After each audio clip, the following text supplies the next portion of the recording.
Welcome to the Camille's Harem book review. This is Scott, and for the book review this time, I'm picking the Nevermoor series by Jessica Townsend. Okay, let me give you the plot of this story before I get really into the review. So we have an abused child who's blamed for absolutely everything and anything that happens around her. There is a kind parental figure that saves them from that abuse.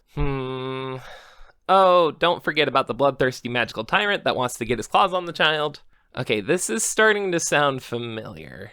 She gets swept away into a world of magic and wonder, a world that seems too good to be true, and now she has to compete to enter a school of wonder where she will learn to control a special talent she has. But does she have a special talent in the first place? Okay, now, if you were listening to this and thinking about stuff like Harry Potter or My Hero Academia or any number of other fictitious entities that exist, you're not alone. Nevermoor, the story of Morgan Crew, who is our main character, hits all of the buttons that Harry Potter did. It's a book meant for middle grade readers with very similar character roles, a near look-alike plot, and all of the greats that Harry Potter did. Why is it then that I like Nevermoor than I did Harry Potter? Not saying I don't like Harry Potter, I do. I grew up with Harry Potter. It was literally what brought my family together most evenings. And I have a deep nostalgic connection to its story. But there are just some things that hit me with Nevermoor that made it a better story in my mind.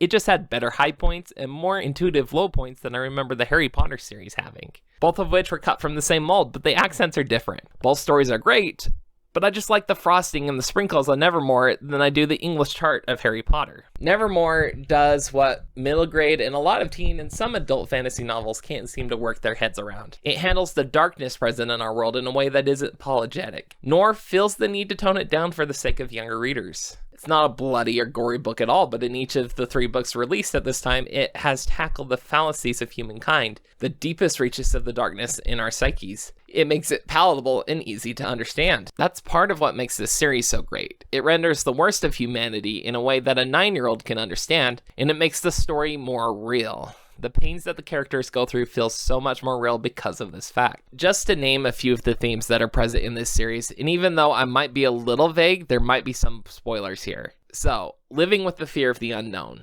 trying to prove that you can be good when everyone thinks you're evil, ostracization, betrayal, a whole plethora of doubt, death in abundance, child trafficking. That's only a few I can think of off the top of my head right now, and there is so much more.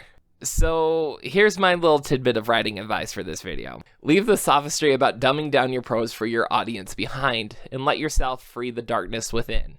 Yet, as you're doing so, describe it in a way that a 9-year-old would understand. You'd be surprised at what a child can comprehend when a topic is worded properly. Think about a lot of the Disney Pixar movies that have been coming out recently. We have movies about racism, emotional identity, death, discrimination, etc., all of which were made in a way that kids would be able to understand and apply in their own lives. Now, if the story was all doom and gloom, it probably wouldn't have caught my attention in the first place. I'm not one for doom and gloom, I'm just not. The other thing that Nevermoor excels at is the copious amount of wonder that is present in the story. When Morgan Crow is brought out of her horrible family house, she gets to ride in a giant spider mech. There's a sentient hotel that changes things around as it pleases. A dwarf vampire that is the most depressed little guy ever, but throws the best parties that you could even think of. Witches exist. People travel to work by hooking their umbrella onto a moving wire and travel the city on it. Giant cats, also known as Magnificats, exist, and if the situation presents itself, you might just get to ride one. Nevermoor never stopped awing me with how many cool ideas, abilities, and situations were present. I mean, how cool would it be to have a best friend that can ride dragons in sporting events? The fact that the book works so well is because it meshes all of that together. All of that darkness, the wonder, the fun, and wonderful cast of characters puts it all together and makes it a wonderful masterpiece. If you can't tell already, I highly recommend these books, and I really think you ought to go give it a look. So again, first book is called Nevermoor by Jessica Townsend. This has been brought to you by Camille's Harem. Please check us out on our podcast, wherever podcasts are available. You can also contact us on our subreddit, r/Camille's Harem. If you have any questions, you want to comment, leave it on this video, or go ahead and contact us on Reddit. All right, thank you, and I hope you have a wonderful day.